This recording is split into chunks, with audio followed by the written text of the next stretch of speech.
இங்கே வந்து ஃப்ரீயாக வந்து ஃப்ரூட் வைப்பாங்க. அப்பப்போ நிறையா சாப்பிட்டு போயிடுவேன். ஆனால் ஃப்ரூட் வைக்கல, ஜூஸ் மட்டும் வச்சுருக்காங்க. ஆக்சுவலாக ஜூஸ் நல்லா தான் இருக்கும்.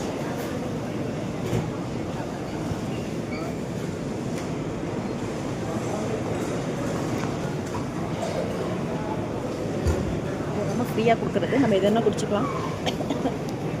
ஏதாவது பிடிக்கும்.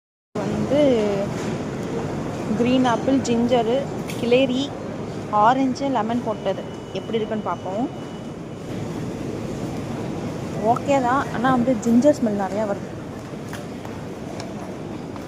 நட் செக்ஷன், இங்கே நட்ஸ் நிறையா வச்சுருப்பாங்க.